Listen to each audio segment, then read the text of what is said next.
Section 2.8, force vector directed along a line. Suppose we're given the suspension bridge and we have a force that acts along a certain line, meaning it acts along each of these cables. And let's say that particular force that we're interested in acts along here, and it has a magnitude of 150 kilonewton. So let's say this is a real life and we know the actual dimensions of each of these cables, the size of the bridge. We know all of that. Meaning I would know the coordinate of that, which would be, let's call it point A, and we'll call it coordinate X of A and Y of A. And we would also know the coordinate of this, which would be X of B, Y of B. What we want to be able to do is to be able to express this force in Cartesian vector notation. What does that mean? Well, we want to be able to write that F is equal to some X component I plus Y component J plus some Z component K. We do know that any vector can be written in Cartesian vector notation, taking its magnitude and multiplying it by the unit vector that goes along this force. So for our case, what we're trying to do is we want to be able to find this unit vector. Let's call it U sub F because it's going along the direction of that force vector F. So I want to be able to find force is equal to some magnitude F, which we know is equal to that unit vector along F. And this is actually equation 2-9. So furthermore, we know that unit vectors can be written in terms of position vectors. What does that mean? Well, the position vector is the length that goes from A to point B. So we'll call that position vector R. So that R has a Y component, right? So this is R sub Y, and that R also has an X component, R sub X. And we know the dimensions of those. Those are known values.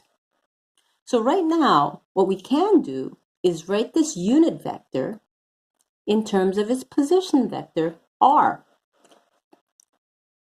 There's a formula where, given a unit vector, it can be defined as the position vector divided by the magnitude of that vector, which can then be written as R of X over the magnitude I, R sub Y over the magnitude of that vector, times J plus R sub Z divided by R with K. So each of these values are known.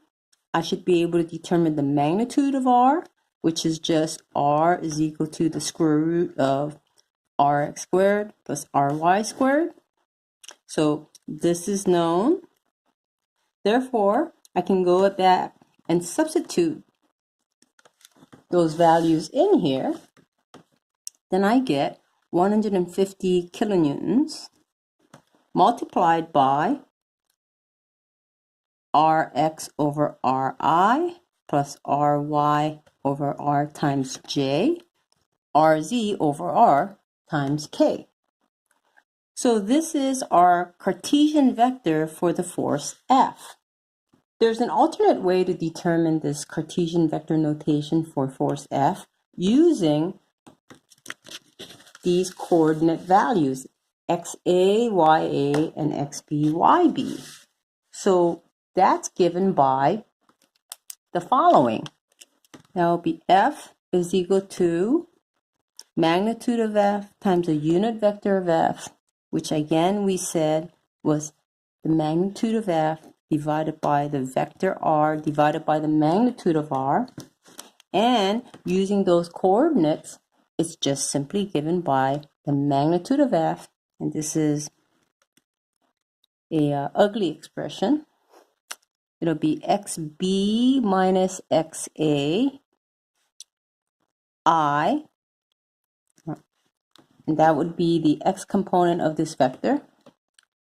Yb minus ya, that be the j component of this vector, plus zb minus za times k, all divided by the magnitude of that position vector, which is just xb minus xa squared plus yb minus ya squared plus zb minus za squared, and you take the square root of the entire expression.